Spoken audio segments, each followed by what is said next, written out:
Hello and welcome to Nigerian History With Roqib. In this episode, we'll be discussing the history of Boko Haram. Boko Haram is a militant Islamic group active in northeastern Nigeria and other parts of West Africa. It is responsible for a number of terrorist attacks and kidnappings throughout the region. The group seeks to establish an Islamic State in Nigeria and has been linked to other international terrorist organizations. It is one of the most dangerous and deadly organizations in Nigeria because of its violent actions, and it has had a devastating impact on the civilian population in the region, causing thousands of deaths and displacing hundreds of thousands of people. In this episode, we'll be discussing the existence of Boko Haram from Nigerians' perspective. We'll be discussing the history of the group, its goals, and its impact on Nigerian people. Finally, we will explore the possible solutions to the threat posed by Boko Haram. Boko Haram, founded in 2002 by Muhammad Yusuf, had its roots in northeastern Nigeria, specifically Maiduguri, the capital of Borno State. Muhammad Yusuf was born in 1970 in the village of Kashiwa, Yobe State. He grew up in a deeply religious household and received a traditional Islamic education, which laid the foundation for his future as a charismatic Islamic preacher. Yusuf's message of extreme religious reform, extreme jihad, and anti-Western education and values resonated with a population of unemployed and disillusioned youth in Nigeria. Many states with corruption, inequality, and marginalization resonated with Yusuf's religious teachings. Borno State in particular faced significant socio-economic challenges, including poverty and high unemployment. Yusuf's teaching offered a solution to these issues by advocating for a return of religious values and the implementation of Sharia law, which many in the state saw as an opportunity to take control of their lives and create a more just society, which promised a vision of governance based on a strict interpretation of Sharia law. Boko Haram, meaning Western education is forbidden in Hausa, reflected Yusuf's ideology. Yusuf claimed that the Nigerian government was inherently corrupt and that the only way to establish justice and morality in the country was to follow the Sharia law. He believed that Western education was a corrupting influence and advocated for a complete overhaul of the government and society. Yusuf thought Western education was a corrupting influence that led to moral decay and a departure from Islamic principles. Yusuf criticized the Nigerian government for its perceived Western cultural infiltration and its lack of emphasis on Islamic teachings. To propagate his beliefs and recruit followers, Yusuf established Islamic schools, or madrasas in Maiduguri and other areas. He believed that madrasas would provide a more traditional religious education than what was offered in public schools. This would help to provide a place where young people could learn about the Islamic principles and be trained to spread his message. These madrasas became central to Boko Haram's operations, serving as educational institutions where Yusuf and his followers preached and disseminated their strict interpretation of the Sharia law. They offered an all-education system that adhered to their ideological principles. This attracted individuals who sought a deeper connection to their faith and an escape from the perceived ills of Western influences. Boko Haram's early activities focused on religious teachings, social outreach, and community services, overall peace. The group helped the poor and vulnerable, earning support and loyalty from marginalized communities.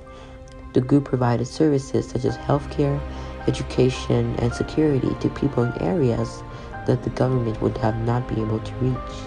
This allowed them to build trust with the people they were helping, which increased their support within those communities. Yusuf's charisma and ability to articulate grievances and offer solutions further cemented his influence and garnered him followers. However, Boko Haram's non-violent approach began to change as the group faced increasing confrontations with law enforcement and security agencies. Members of the group engaged in skirmishes, primarily with the police, and clashes became more frequent. In response to the growing frustration with the government, Boko Haram started to adopt more radical tactics, including the use of violence.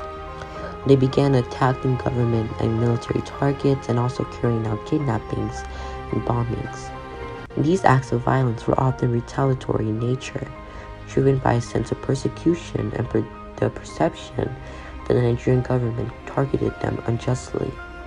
The Nigerian government's response to Boko Haram's activities played a significant role in the group's transformation to an extreme, violent organization. Instead of addressing the underlying grievances and socio-economic challenges that fueled Boko Haram's growth, the government opted for a more heavy-handed approach, employing tactics such as mass arrests and killings and torture.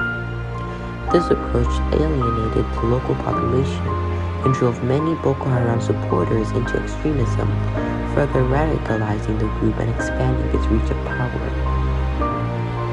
Boko Haram and security forces clashed in Maiduguri in 2009, and this was the mark of a turning point. This led to Mohammed Yusuf's death and the group splintering.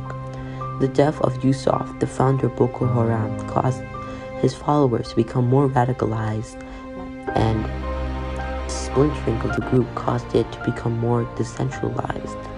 This made it difficult for security forces to contain the group, leading to an increased violence and conflict. Al-Buka Shiku, who was part of Boko Haram's leadership circle, emerged as Yusuf's successor and the group's new leader. Under his leadership, he was more aggressive and more willing to use violence. He used foreign fighters, increasing the group's power and capabilities, and as a result, Boko Haram's reach and influence grew. The group launched more attacks and caused more destruction than ever before. Under Shekau's leadership, Boko Haram shifted its focus toward more violent and indiscriminate attacks, targeting both government institutions and civilians. The radicalization intensified as Shekau adopted more aggressive and brutal approaches, employing tactics such as suicide bombings, kidnappings, and the use of child soldiers. In 2014, the abduction of more than 270 schoolgirls in Chibok in 2014 was a significant turning point for Boko Haram. This propelled the group into the international spotlight and amplified its notoriety. This shocking act of violence demonstrated Boko Haram's brutality and disregard for human life, particularly innocent children. The abduction sparked global outrage with the Bring Back Our Girls campaign, gaining momentum and drawing attention to the plight of the kidnapped girls.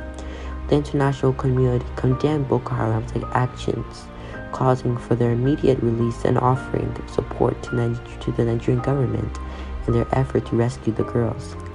The Chibok's abductions shed light on the extent of Boko Haram's capabilities, the threat it posed not only within Nigeria, but also to regional security.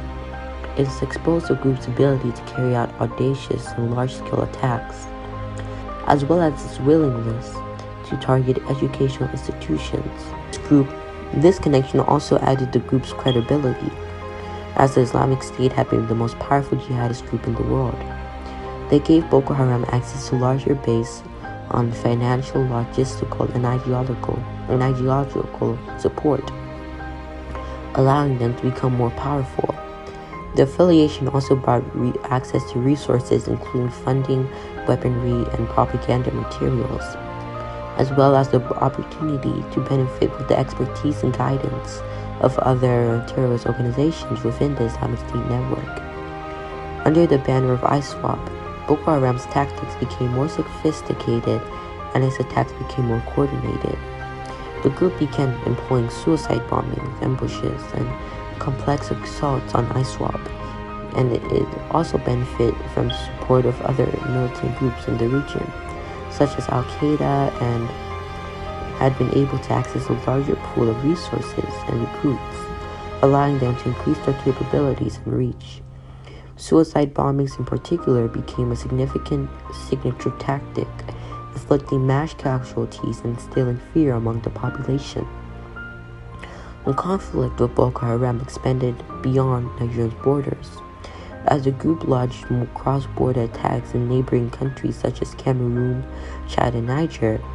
These attacks aimed to destabilize the region and exploit porous borders to evade military responses. Boko Haram's ability to strike in multiple countries posed as a significant and serious challenge to regional stability and security. The Nigerian government, along with its regional partners, operations to counter Boko Haram's insurgency and its splinter faction.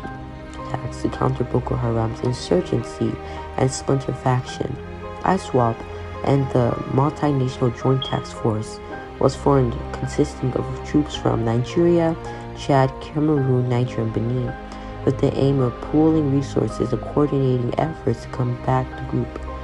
These military operations, coupled with intelligence sharing and cooperation among the affected countries, had yielded some success in containing the group's territorial control and degrading its capabilities.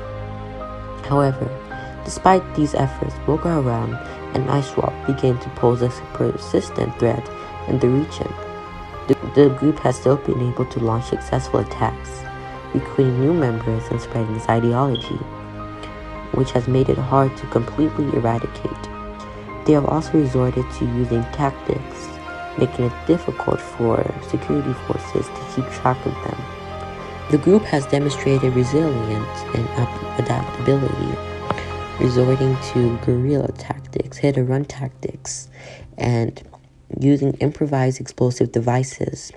They have exploited local grievances, porous borders, and the challenges of governance and development in the affected areas to maintain their influence and carry out attacks. Moreover, the humanitarian consequence of the conflict has been devastating. The violence has resulted in the displacement of hundreds of millions of people, leading to severe humanitarian crisis. Communities have been disrupted, livelihoods destroyed, and access to basic services severely limited.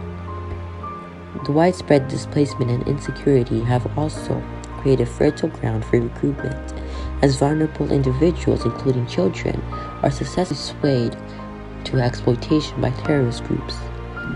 Fortunately, there are ways to fight Boko Haram. Governments of countries affected by Boko Haram have implemented military operations, economic and political reforms, and improved public services in order to contain and eliminate the threat posed by the militant group. Additionally, many non-government organizations have worked to build relationships and trust with local communities to create a more secure environment. There has also been organizations established specifically to tackle the spread of Boko Haram, such as the Lake and Chad Basin Commission, which coordinates between all of the countries in the region to create a unified response and strategy. International organizations such as the United Nations have also provided humanitarian assistance and development funding to help mitigate the effects of Boko Haram on the local population. With these efforts, hopefully Boko Haram will be eventually defeated and restoration and peace will be given to Nigeria and the whole of West Africa.